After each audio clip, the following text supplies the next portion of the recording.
Okay. Versatile Vigilante, Young Vince, Uncle Vinny. We're at the Roseland studio with a fucking Toronto legend, man. The man, Dolf. Love, bro. Appreciate you, man. Appreciate you, bro. Thank you for coming out. Just the first thing that came up to mind was anti. 4 letters, are short, simple. It's catchy. You know, see, Drake used it in a song. He goes like, I'm anti, I'm anti. Like, you know, it's a good promo. So there we go. Yeah, so like I just like to DJ. To me, it's like, again, it's a passion project for me. I like to have fun. It's just for me, I'm just blessed because I know.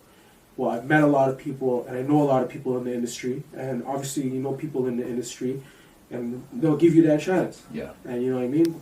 Last thing they give me. Dolph, fuck them up. I appreciate you, fam. My guy, I appreciate you, man. Versatile Vigilante, let's get it. 2024. Shout out composed by Kyle again. Shout out Roseland for hosting, yes, man. Sir. Let's fucking get it. Yeah, that's what's fire, bro. Crazy, man. Good times. Thanks for having me, bro. That was fun. You know, I don't really talk like that much, man. I'm a shy guy when it comes to it. People say, how are you shy? But you got a story to tell, though, man. Yeah. Love it. Anti-vigilante shit, man. 2024. Legend in the fucking city, man. Let's get it. Okay. Versatile Vigilante, Young Vince, Uncle Vinny. We're at the Roseland studio with a fucking Toronto legend, man. The man, Dolf. Love, bro. Appreciate you, man. Appreciate you, bro. Thank you for coming out. Anytime, man. It's long. Been trying to do this for a minute now, so I'm glad I'm here. I appreciate it, man. You're a busy guy. I know you're running around the city quite often, so very excited to have this conversation. Appreciate you for having me. My pleasure, bro. So, honestly, first time we're kind of linking up. Love to hear a little bit about where you grew up and can kind of go from there. So I grew up in North York area. Jaden Treadway to be exact. What else would you want to know? How I was when I was younger and stuff like that? Or? So I see that you're heavy in several different aspects of the game. I know that you do a lot of things. Yeah. The first thing I kind of want to pick apart a little bit is how did you get involved in the clothing world? I know you own a brand, Anti. Yeah. What was kind of the inspiration behind that in the first place? How did you even get involved? So Anti started 2019 during COVID. Okay. I think everyone else during COVID, that's when I think everyone decided like, yo, I'm gonna just take opportunity of this time that we had, and we were just all locked down and just trying to like make bread or thinking of a way to make bread. I think a lot of people in 2019 became somewhat business owners, whether it was clothing, whether it was restaurants, catering, or whatever. I've seen a lot of businesses open up during that COVID time. And then for me, it was like I always wanted to kind of like design clothes or make my own clothing and stuff like that. Like I would like look up to like some people that I look up in the fashionable sense, like Kanye, Travis, all these guys that are also they're my influence when it comes to like my music and what I listen to on a day-to-day basis. But kind of just like the story is really funny. Honestly, 2019 I used to work at a dispensary. Okay. And I ran into one of my boys, and I was pretty fried at the time, and I was like, yo, bro, like let's just start a clothing line. Kind of just said fuck it, and my boy was down. My boy's who's the other half of Anti. He's a skateboarder, and then after like skateboarding, and then at that time I was nowhere near DJing, but I enjoyed music, so I started with that, and then it just started off we were both high as fuck, and then we were just like, yo, let's just make this clothing line. And I had some success during that. What is it now? 2024, 2019. I launched 2021. So like within a 3-year period, I had my moments, and then obviously I'm doing something else right now that kind of took over that, and now I'm slowly starting to build back the clothing line. But that's how that started, just off one spliff. That was it. Sometimes that's all it takes, bro. Yeah. The inspiration is within you, and we were chatting it like before that too, but it was kind of just like, am I gonna go through with it? smoked a spliff. We said fuck it, and then once we said fuck it, there was no going back from there. So we just started it, and we started doing our thing, and then we had our success in the city a little bit, and then now we're slowly starting trying to build it back up. Love it, man. So you said kind of that COVID time was when you started up. Do you feel like it was for you? You needed something to do? Because I kind of felt that way myself. Yeah, I mean, like, sure, during COVID, man, all I was doing was playing video games. I got tired of that. So I was like, and I was also shopping a lot. I was online shopping a lot. Yeah, so I was like, all right, like, I'm kind of just like, I used to get all these clothes and stuff, and I'm just like, I should just make my own shit. You know what I mean? I used to jot down ideas and all that stuff, and like that's like literally just how it came about. It's a story that I think is quite common amongst kind of our age group. For sure. Creatives too, because we were kind of just fucking constrained at that time, you know? I think a lot of people just during that time, like, they weren't working, so everyone had, like, there was no excuse, because before when we were working, I'm pretty sure there was a lot of people that had aspirations of wanting to start some sort of business. Right. Like I said, clothing, catering, a restaurant, or even people I've known that open, like, they started their own, like, studios, photography, like, maybe there's people that picked up, like, they picked up their, like, their passion. And during COVID, there was nothing for you to do. So you can work on that, right? So I think a lot of people just bit the bullet and were just like, all right, like, let's do it. Because we really have all the time in the world right now. Like I said, there was really no excuse for anyone to say, oh, I don't have the time to do this. Or I don't have the time to do that. Because we were just all at home. We were locked down, we were all at home. So, and it's funny because I've seen a lot of businesses post-COVID now that started during COVID that are like really striving right now. So it's pretty cool to see that some of these businesses out here that started during COVID are still striving. And like, that's why I kind of say that COVID was a blessing and a curse for a lot of the people our age, or just in general, because it was sad what happened, but it opened a lot of doors, or it gave people the chance to really go do all what they want to do. You're 100% right, man. And it kind of was also, I think you would relate to this as well, one of those things where it's like, if I don't make something happen, nothing's gonna happen, Yeah, I mean, you really had nothing to lose during those times. Real shit. If it didn't work out, you can just go back to the drawing board.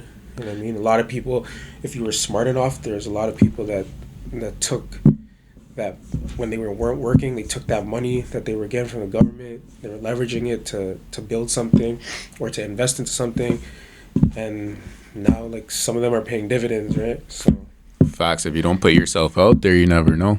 For sure. Very real. So after you had that split with your buddy, you came up with, how did you come up with the name in the first place, actually? And it's anti, not anti. It's whatever. Okay. It doesn't really matter. However people want to perceive it or say it, or however they pronounce it, it doesn't really bother me when people say one thing over the other. But the name came up. It's just the first thing that popped to my mind.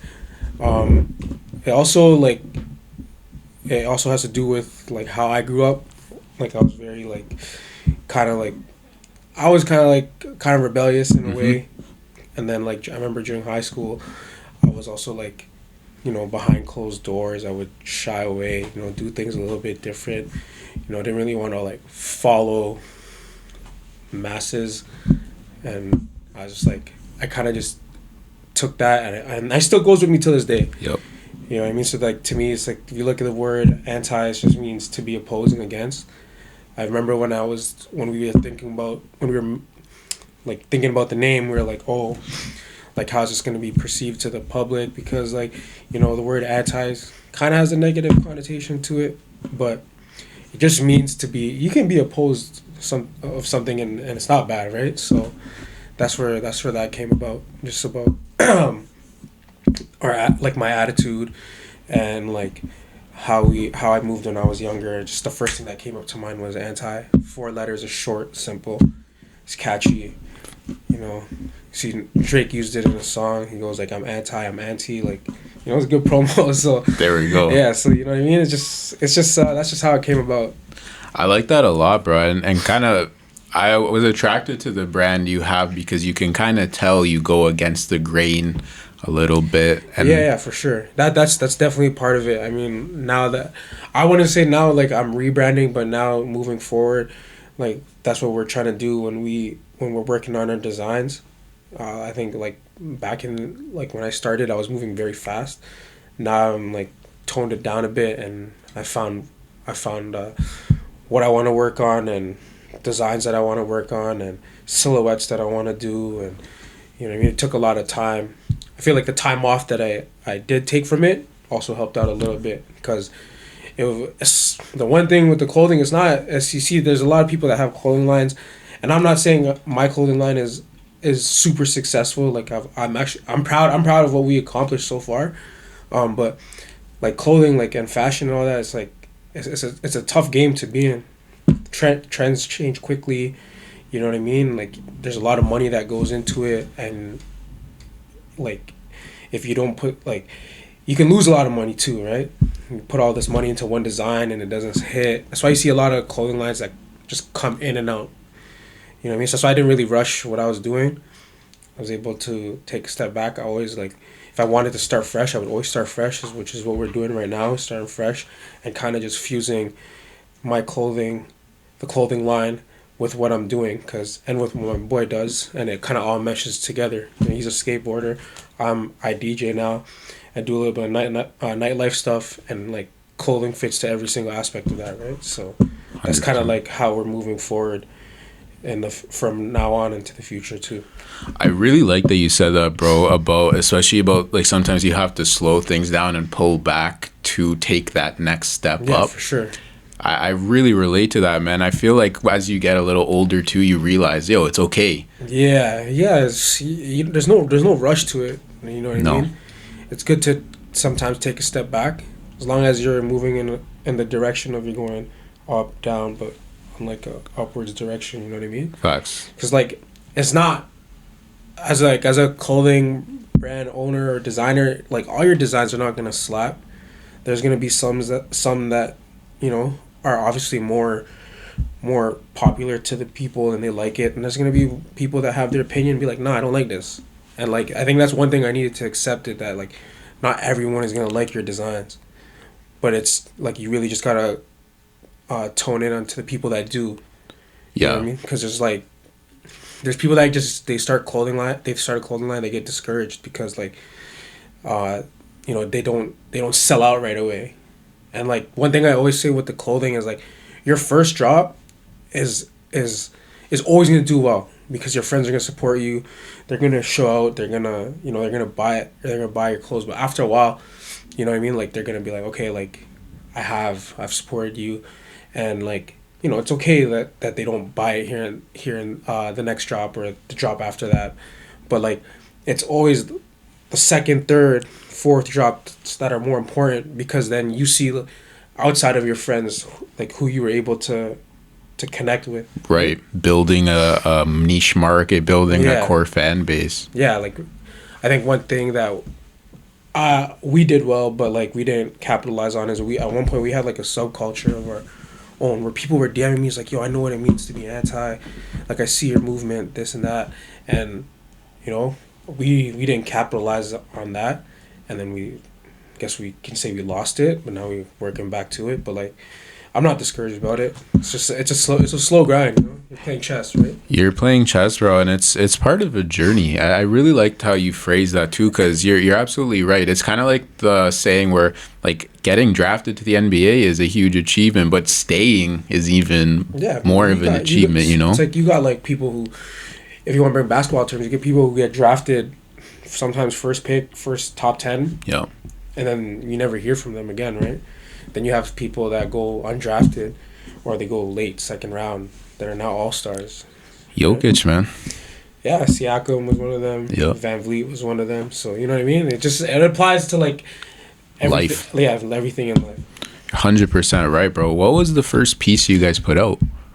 I'm actually wearing it. No fucking way. Yeah, it was 3 of them. So we had our first That's drop. fire, actually. Yeah. So like part of it. So it was, if I can remember, we had like just a basic tee with like it said anti on it, then it said opposed and against in the back. So like our very just like basic tee. And then we had, this was called the Idols tee, and then the other one was the Villains. Is that Kid Cudi on there? Yeah. Dope. Like, so we based our first drop off those three things. Just a regular, like a mantra tee, which was opposed and against. That said, that was written on the back, and it just had an anti logo. The second one was this one. This was the Idols tee. And like, you look at like Kid Cudi, a big influence of mine. That's somebody who embodies like that anti like right attitude, you know, kinda especially like, for our age group.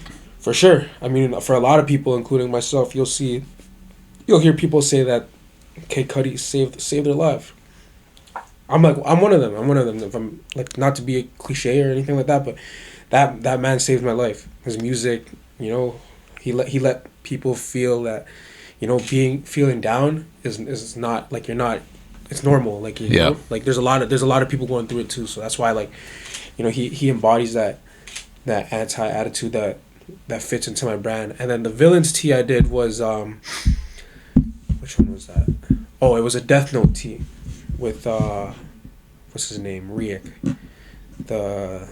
He's like, I guess you can say he's a villain, but I didn't, because I look at villains, the thing is I look at villains like, I don't look at them as bad people. Like, it's how they grew up is the reason why they became who they became. You know what I mean? That's a really mature way of looking at it, bro. Yeah, I look at villains a little bit different. You just gotta understand them. Exactly. You know what I mean? Like, they're not, like, obviously there's some that are like super super bad, but like someone like the Joker, you hear about his story. You know what I mean? Like, when he was like, that's why he was my favorite villain as a kid. Right. Was the Joker. I love the Joker, but I would always gravitate towards the villains and the superheroes. It's just to show, like, you know what I mean? It's a lot of us when we were growing up. Oh, I like Superman, I like Batman. Nah, I like the villains. they just appealed to me much more better, and they were just always so savvy, and they're always swagged, they're always swaggy and all that. You know what I mean? So that's why, like, we came up with those three tees right there. That was like our very first drop.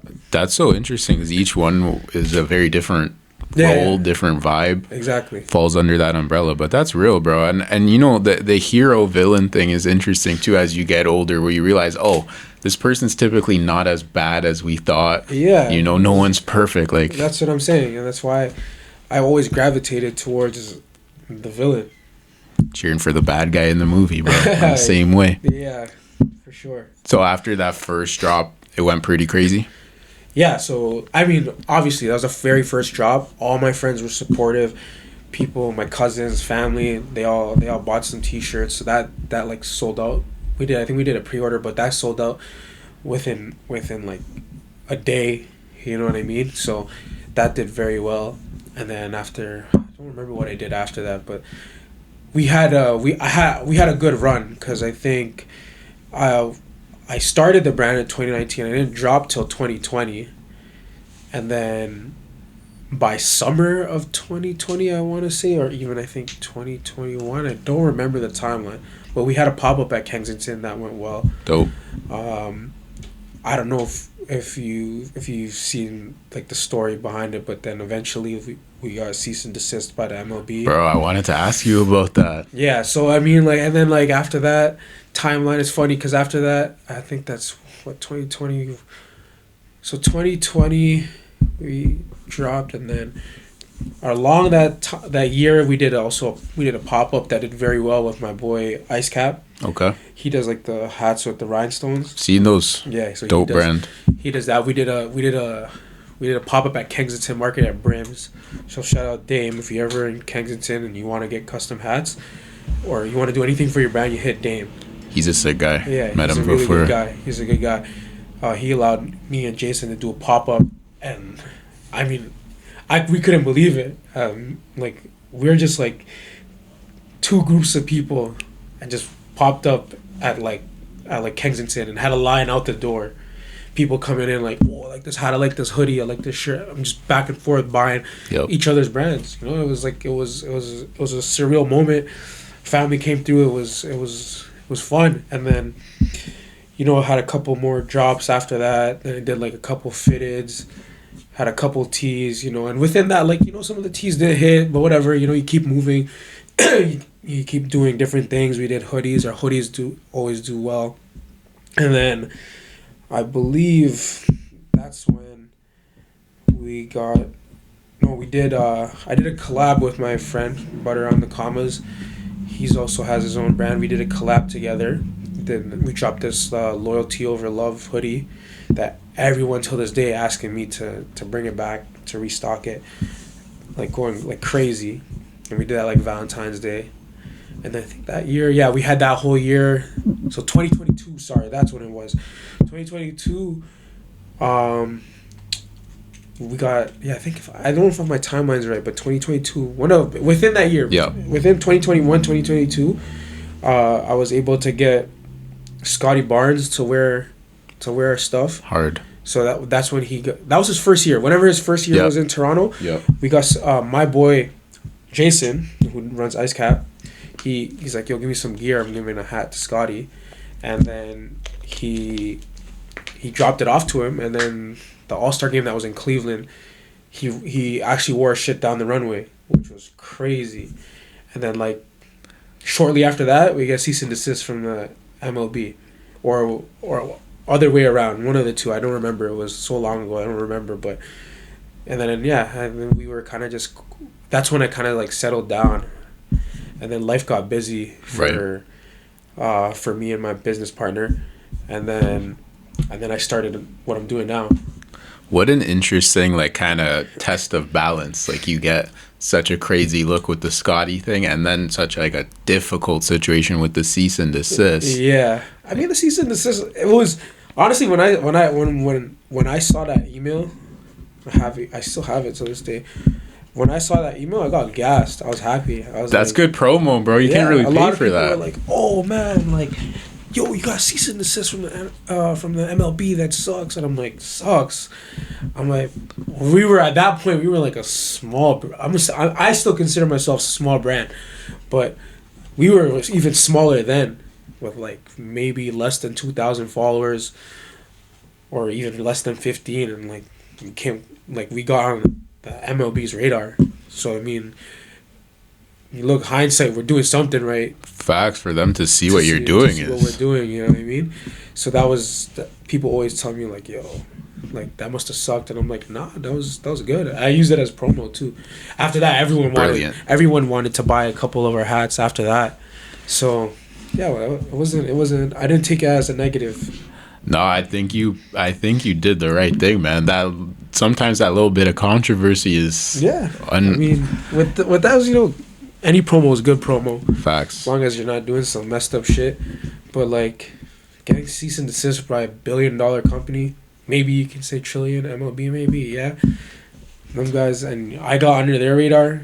They said like, yo, there's this brand out here in Toronto that's like duplicating and like changing up our logos. Like, no, we can't have that. We can't have that. You know what I mean? So, you know, we were able to speak to my homie who I run the brand with. He was able to reach out to some of his boys, and like we showed him the email, and basically they just wanted us to just shut it down and like take all the products off our website.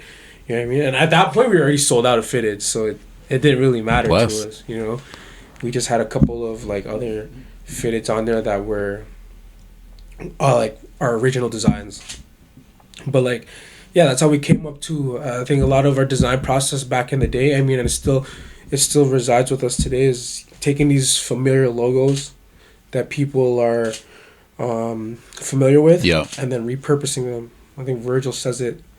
I think he said, was it like the 5% rule? I forgot, but something along the lines of like, you know, taking a logo or repurposing it. It's kind of like with a hat that we just dropped right now. Like Rough Rider influence. Rough Riders, you know, very dope. We took the R, but we turned it to an A. You know, I just dropped this, and this did well for us too. So you know, Yep. Now we're here. I think with your brand too is one thing that I noticed, because before I even met you, I knew the brand. I didn't know you were the face behind it, but I had absolutely heard of it, and I was always very impressed with the quality, because there are a lot of brands where you can tell it's, it's let's get it out there, but your shit was always very, very, very strong. Yeah. That was one of the things when I started this. I was like, I'm not gonna be like a fast fashion type brand, and I'm gonna actually invest my money into like quality items, like, even though at times like profit margins were a lot slimmer than what they could have been if I went a cheaper route. But like everyone till this day that has a piece of clothing from me, they're like, yo, it's still, it still holds up, it's still good. You know what I mean? Like it's just part of the brand. Like I feel like if you're anyone who wants to take clothing serious, like you got to make sure your material is on point. 100% because that's just agree. gonna make people want to like come back and buy more things from you if like they feel like they're paying for quality. Most of the time, that's what people are paying for, is the quality, right? Absolutely, bro. I think they're paying for quality and to feel cool, and your brand has that feel of it, Yeah, no, for sure. Kind of like you had him here, kind of like Headless, right? Shout out Headless forever, man. Yeah, that's my dogs. Shout out him. How'd you guys meet? Oh, well, by the way, another one of the sickest brands in the city. Yeah, no, for sure. He has it on point. Yes. He has it on point. He kind of reminds me of like a babe. Like he has like a cult. He's a fucking genius, bro. Yeah, I think he's a genius. That's my guy. But me and him, we met playing ball. It's so funny because during like post COVID, everyone were like, I was also part of this pop up called On the Rise that my boy Jason set up, and funny enough, that was like my first real DJ gig, but it was like a pop up and then I came up with the name. It's called On the Rise. It was a bunch of like not low key brands. Like people knew about these brands, but like they were literally on the come up, right? Or they were on the rise. That's why we called it On the Rise. It was a bunch of brands or clothing lines or businesses that did like candles. There was one that did like what do you call those things that you put your coffee cups on top? Coasters. The coasters. There was clothing lines. There was resale brands. We threw this crazy pop up on King Street East. Crazy turnout, and like he was supposed to be a part of that, but then like his manufacturer didn't get in time. But it was funny, we met everyone, like all these businesses we met. We were cool. One thing that we had in common is we like to hoop.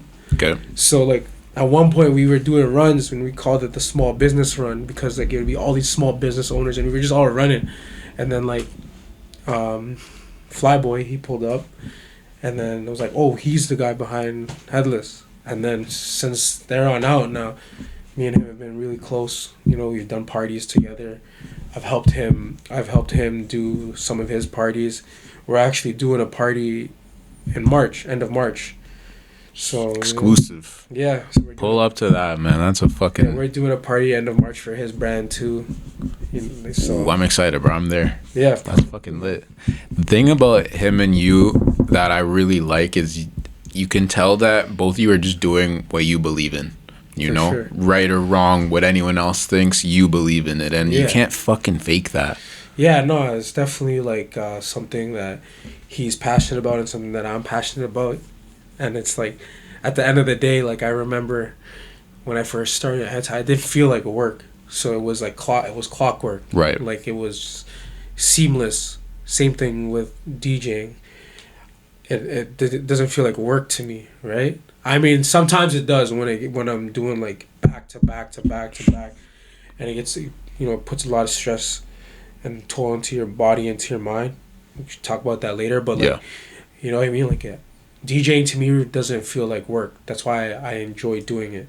You know what I mean? I don't mind doing it every weekend. Same with working on the clothing now.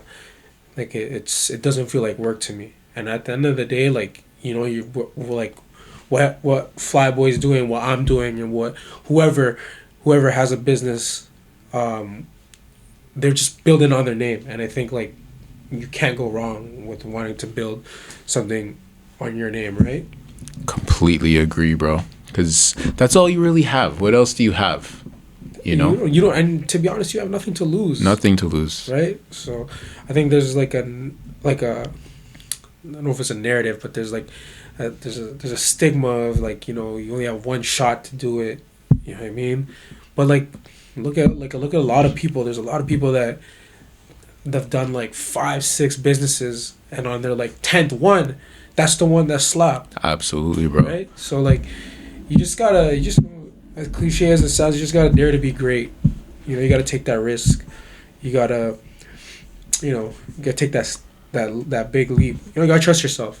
You got it every single day, bro. Every single day. Oh, for sure. I love that story, man. I think that's what you're a brand that excites me about the city of Toronto right now too, where I feel that there's a hunger and a spirit, Headless, anti, like, as someone that's kind of on the outside seeing what you guys are doing, it really, really is fascinating to me, man. Yeah, I mean, like, it's funny. People, you know, people like yourself tell me that. It's like, I don't really see it. I never see that perspective, or, you know what I mean? Yeah. Because I'm always just working on myself. To me, it's just I'm working on myself. I'm working on trying to build something, and hopefully building something that's, you know, that can be bigger in the future, or, you know, something that's just gonna be around for forever. But it's also, you know, I'm not scared to lose it as well.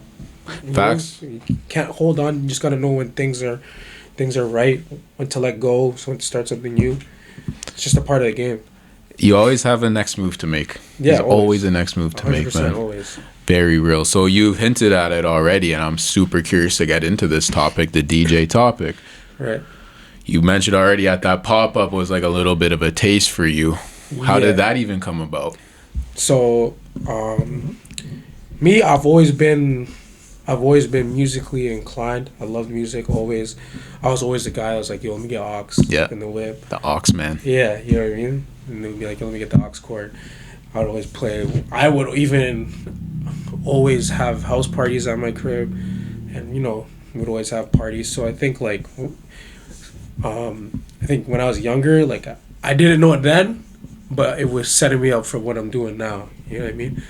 I always love to throw events, or even organize things, parties, events, or just even like having friends over at the house. You know, like till this day, like when me and, you know, my close circle of friends, and we link up for like the holidays, it's always at my house. You know what I mean? So I always enjoy I just enjoy having people around me. You know what I mean? So, with the DJing stuff, how it started for me is, like I said, I was like very musically inclined, and then I remember, at that point I was fully hands on with anti, that it didn't even cross my mind to start something else, right? Because I was like, let me build this before I want to do something else. So when I did a pop up at Kensington, it's funny. He's my boy now, but was a customer back then. Okay. He bought a shirt off me, followed each other on IG, and I saw that he was DJing. I'm like, yo, why don't you come DJ this, my pop-up? And then that person was my boy Pat. So, man like Pat? Yeah. I've seen him on IG too, doing his thing. Yeah. That's my dog. Like, me and him are really close. But I told him, like, yo, why don't you come through and DJ this pop-up. You know what I mean? We had a speaker set up, everything. It was cool. And then, like, I would always, like, every time I would go to pop-ups, I'd be like, yo, come DJ. And but within that, I was always, like, finding myself, like, I would always, like, stand over and hover over, because, you know, like, it just, to me, like, I'm like, yo, I think I can do this.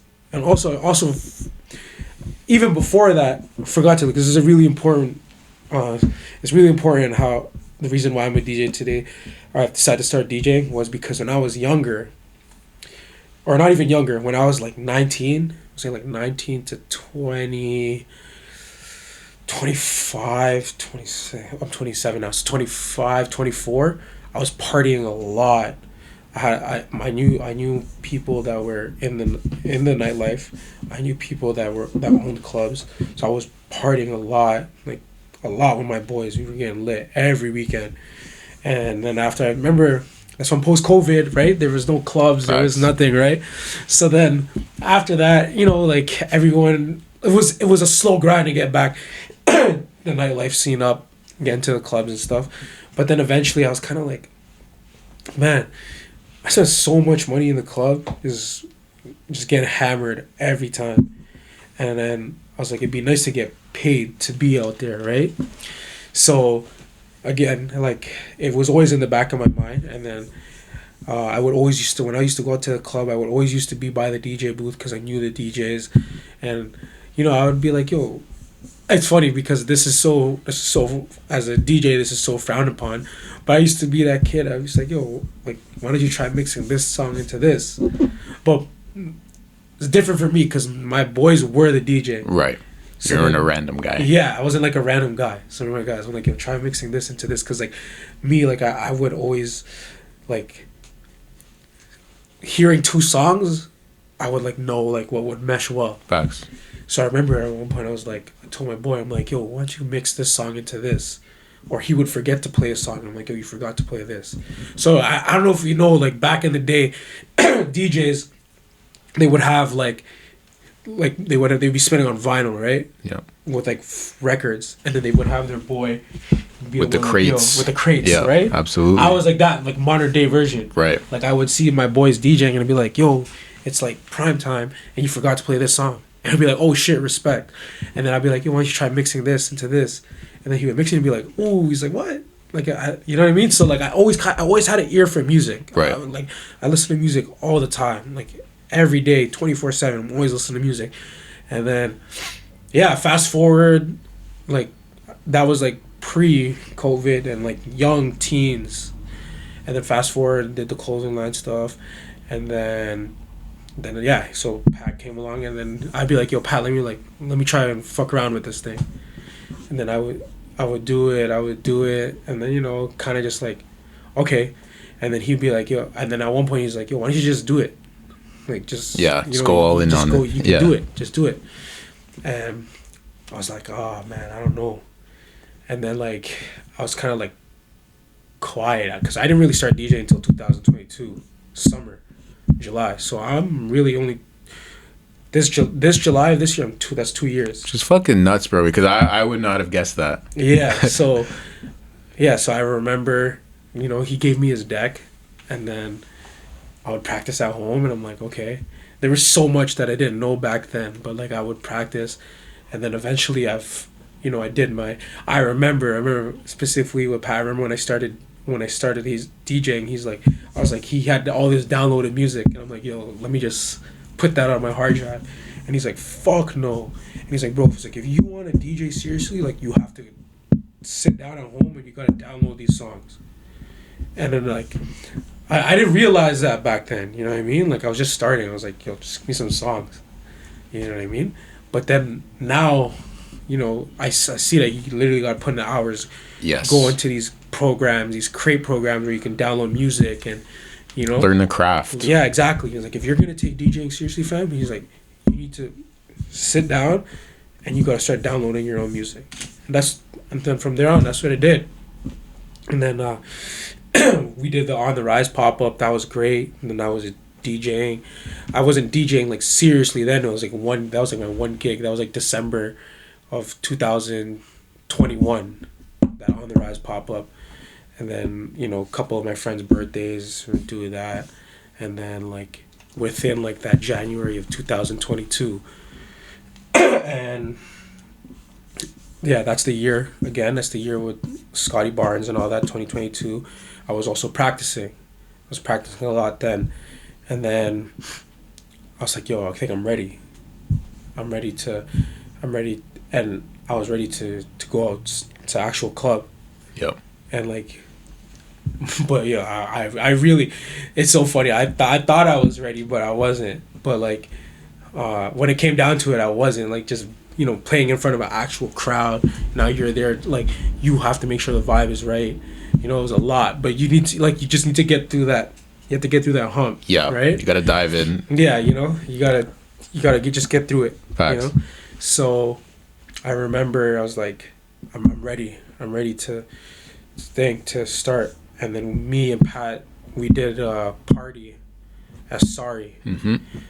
Sorry, not Sorry. That's on Queen Street, underneath AMPM. No. And just want to shout out Justin, because Justin, if you don't know Justin, all the DJs, these guys, they know Justin. He's very well respected.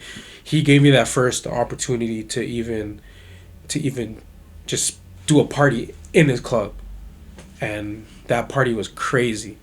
And I wasn't even DJing a lot. I DJed maybe I opened up the party, and then Pat did his thing, and then we had another DJ on. He did his thing, and then I played the last 30 minutes or something like that, and it was a good success, man. We had all of our friends were there to support me, support Pat as well. We threw a really good party. Bar sales were great, and then literally from that point on, it was kept on going. I started networking with a lot of people, met a lot of other dope DJs that I'm really, really close to this day, that still help me out to this day.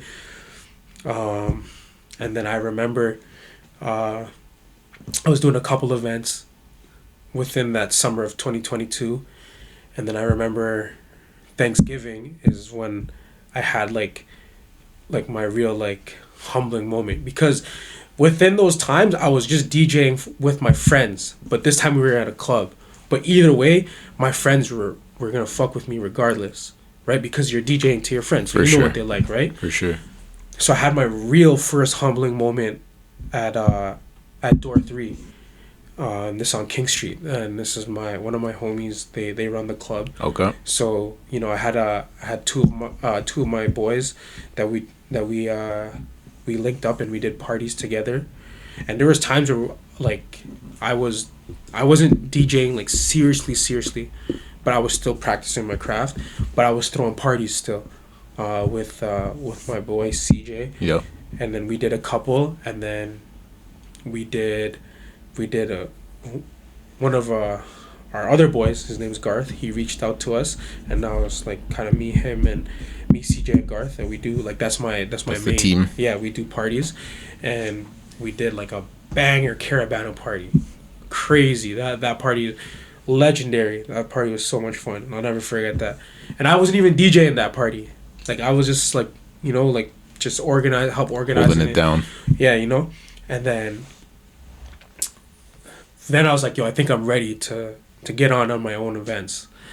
And then we did one at Door 3, and this was the most humbling moment ever for me as a DJ. And at that time too, I wasn't playing on the industry standard gear. I had my own deck, and we would plug it in. But I just remember it was so bad. It was so bad, but I'm so happy that it happened. You know what I mean? A lot of people they would get so discouraged, and I'm giving up. But it was so to me it was the people are there. They don't think it was as bad, but to me it was so bad, because now I was playing in front of people that I knew, but I also didn't know. Yeah. But obviously the people I didn't know weighed more than the people that I did. So seeing their reactions when I was playing certain songs, you know what I mean? And it was to me, it's when I'm mad, you can tell I'm mad. My friends are yo, cheer up, bro, just we're at the party, we're having fun. But to me, it was that's how serious I was at that point, when I was I'm not trying to just be what they call today as a bedroom DJ. Right. You know what I mean? Again, there's DJs that just come out the blue. Just decided oh, this looks cool, I'm gonna do it, but then they don't invest any time into You're serious about it. Yeah, I was serious about it. So obviously I was fuck, I literally just blew that gig, you know what I mean? And that was King Street. That's you're in the big leagues when you're on King Street, right? Sure. So, and word travels around. So I remember after that, whenever I was mad, I took it to my chest, but then I I just invested into the craft, and then I started DJing a lot, practicing at home. It was like I remember I had a setup at home where it was like my bed, and then right beside me was a table with my deck and a speaker. So when I would wake up, I would just clock in hours, just like trying different genres, blending, transitioning. Even now, like I'm still trying to learn how to scratch, but yeah, I mean, after that, it's really all she wrote. After that, you know what I mean? Like I just started doing my thing, started dropping mixes, just doing all these things to invest into my craft. That was a fucking awesome story, bro. For someone like who watches this or wants to hear your story, I think you touched on the most important points of just that persistency, consistency. Yeah. My favorite part though is the fact that you weren't satisfied with how it went. You didn't fold at all. You took it even to a next level. Like, no, let me get even fucking better. Yeah, I love that, man. Sure, man. I love that. Like, and that's not like all of that. That's just like one half, and then now I'm like here doing my thing, and till this day, I don't like the thing with me is I don't even specify me as like I don't call myself sick. Like there's people that tell me like, yo, you're good, but like I never let that get to my head. Because I'm always looking for room to grow, and you know what I mean. You're not always that guy. You know what I mean? Facts. It's for other people to say that. You don't say that about yourself. Yeah, like I don't want to feed or boost my ego in any way possible. Like I don't sit here like, I'm the best DJ. I'm the sickest DJ in the city. This that. You know what I mean? Like I just like to DJ. To me, it's like, again, it's a passion project for me. I like to have fun. It's just for me, I'm just blessed because I know, well, I've met a lot of people and I know a lot of people in the industry, and obviously people in the industry, and they'll give you that chance. Yeah. And you know what I mean? That's the thing. They give me that chance and I knock it out the park for them, at least. You know what I mean? And that's why I'm here where I'm at today, is because just the people I know and the work that I've put in, right? I feel I can't speak for them, but I would assume they feel they can trust you. They know you care. Yeah. What else can you fucking ask for, man? Yeah, I mean, I do what I can. I go to these clubs and I bring a good amount of people to come through, spend money at their spot, spend money at the bar. So you know what I mean. It's a long come up, but it still is a come up. Like I'm still coming up. I'm not like, and like I said, it's a passion project for me too, right? So it's not like I don't have no. I'm not putting myself like, oh, I gotta do this by this year or else I'm gonna stop. No, you know what I mean, I'm just gonna let it come naturally. Enjoying the journey, man. Yeah, of course. That's the best way. Yeah, that's the way. That's what makes me want to do it more. And like. I'm like looking back at it, like what I was able to do and where I was able to go, within, I think the most thing that people are kind of just like, whoa, is like, this is a year and a half right now. Not that long, man. Yeah, not that long. Right? But it's just because, again, people that I know, the connections that I've built, and, like I'm reaping those benefits, right? So they put me, like those people that I've met and I've built like actual relationships with, and they're now putting me in that position, to take me to different places. And, it's just part of the game. Universe at work, man. Yeah, that's just how it works, right? Very, very that's real. Why, like, one thing about me is like I'm always willing to just like network or talk with people. I never think that someone is too small or like doing like all that belittling stuff is not me. Like I'm always all ears, as long as like I have a conversation with you and I can feel like we have like it's like genuine connection, and it's not like, oh, let me fuck with Dolf because he knows X, Y, and Z, or let me fuck with whoever, just speaking in general. But like as long as I have a genuine connection with you, I'm down. Facts. Which is what it comes down to at the end of the day. So interesting, bro. I've interviewed people from all different types of industries, and that's always like a common thing. Like, that person's solid, I fuck with them. You know, if the principles are kind of similar, I fuck with them. Yeah, for sure. To me, that's all it is. Yeah, that's what it comes down to. It's just got to be genuine. Like, obviously, you don't want to put yourself in a position or, you know, do something with someone when you know that their intentions aren't positive, right? So, like, very true. Yeah, I mean, and me too is like, I'll reach out. Like, I'll reach out to people. Till this day, I still reach out to people. You know, I don't ever think, like, I never let what I've accomplished and my success, like, make me think that I can't hit someone up. You know what I mean? I think that's gonna bring you awesome, like, longevity in the game too, man. Whether there's someone that's starting up or whether it's someone that's obviously way more accomplished. Me, I always reach out, you know, because for me, it's one of those things, like, especially with DJing, like, how do you expect me is a little bit different because, like, I kind of, like, when I started DJing, I did my own parties, right? So I would do my own parties and then, like, eventually I would DJ my own parties, right? So people would come out, friends of friends would come out and they would hear me spin. They're like, oh, this guy's good, he's decent, you know what I mean? So, like, I kind of created, like, that. I created my own path.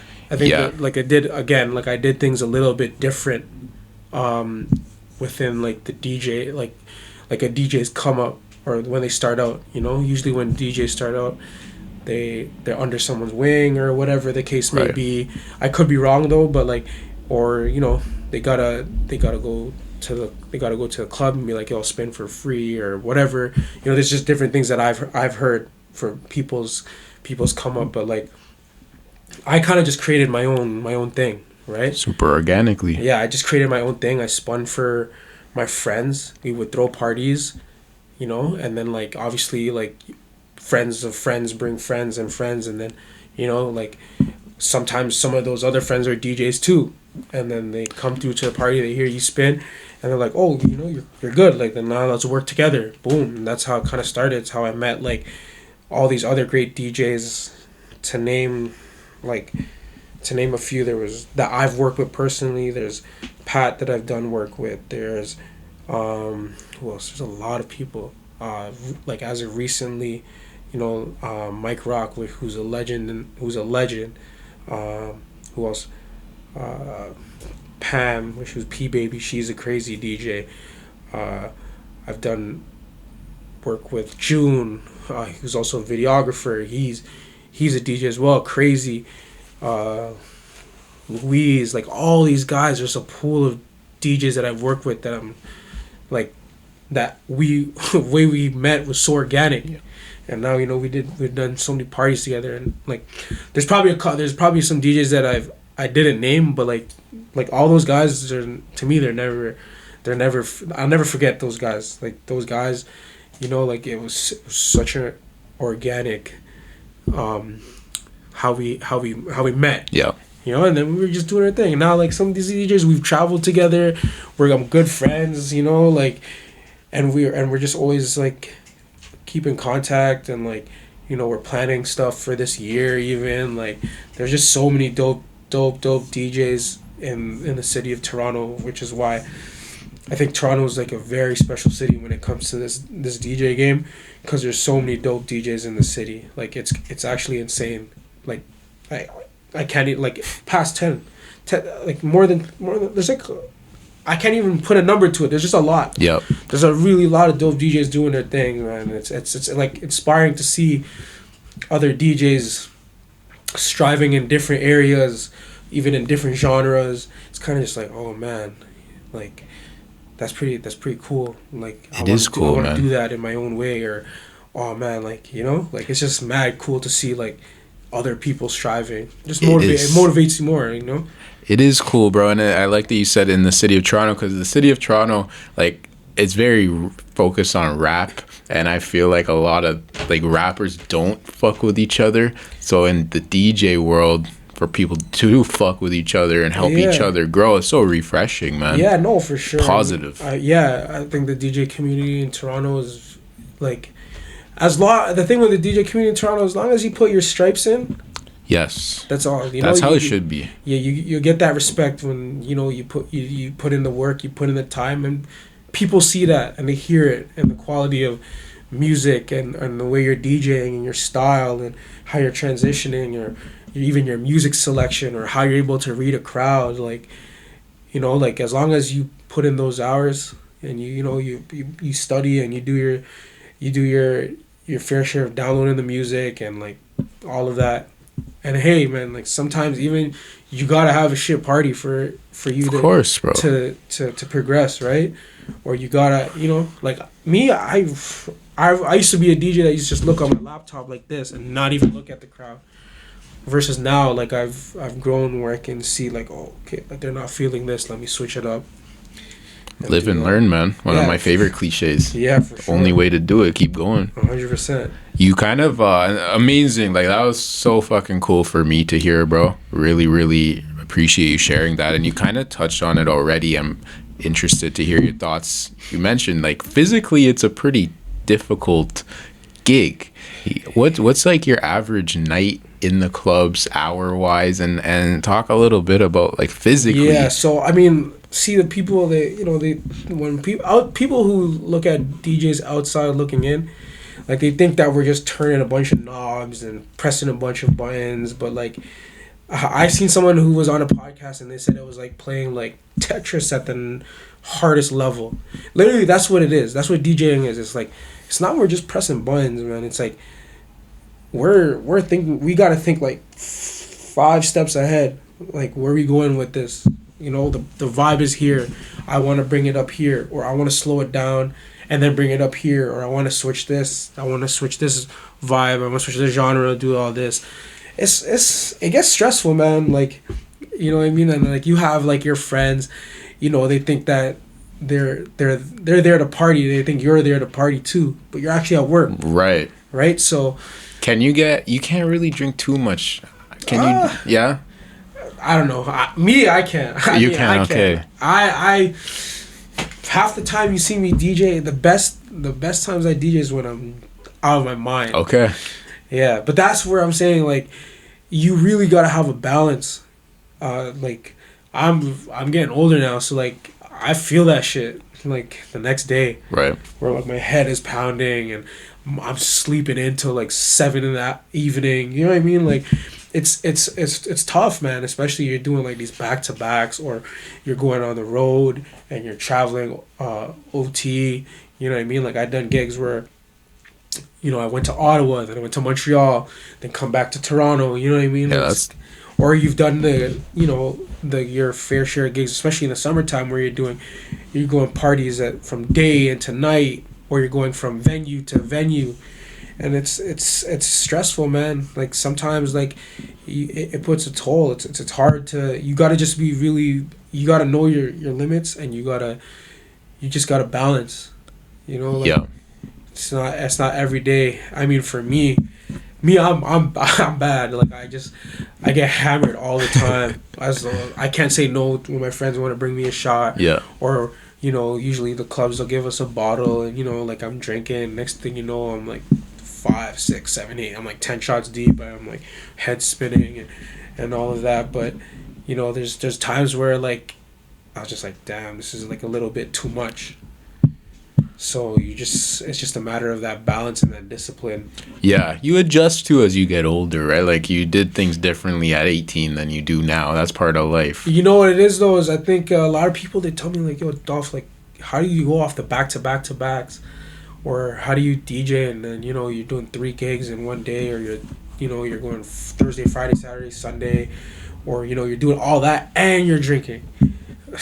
Like it all goes back to when I was younger. Like I said, I used to party a lot, so it's the same thing. You're built for it, but without without the DJ. You put your time in the partying too, bro. Yeah, you earned that as well. To me, like I'm like I'm crazy when it comes to party stuff. I like to have a good time. I love it, man. I mean, as long as I'm with my friends and I know that I'm safe with my people, and the place that we're at is.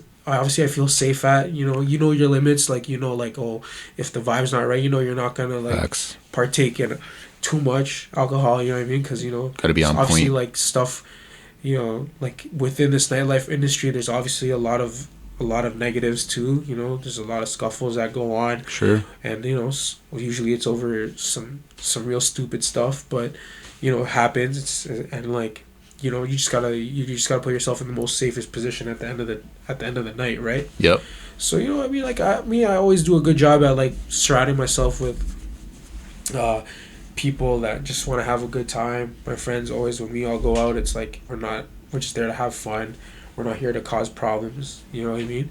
And like same thing, go DJing. I bring all my friends, and we drink. We have a good time. They take care of me. You know, there's always gonna be a designated driver if need be. So just putting yourself in that position to be safe, right? Love that, man. You live, you know what, I've always felt this way. You live life how you want to live your life, man. You do it the best you can do. Funny, like, kind of nerdy question. Your ears, bro. When I'm in these clubs, they're so fucking loud. Yeah. How do you take care of that, man? I need to do a better job at that. I remember I did a gig at AM/PM one time, and my ears were ringing from when I left till Sunday. My ears were ringing. I'm like, gosh, man. And I always see my other fellow DJs tell me, like, yo, you need to invest in a pair of plugs. I just never do it. I'm just lacking. I just never do it. But yeah, I gotta get on that. I love that, bro. I was always just so curious, man. It's serious, man. Because when you're younger, you may not think now, but then when you're pushing older, bro, and you know, as you get older, shit deteriorates, right?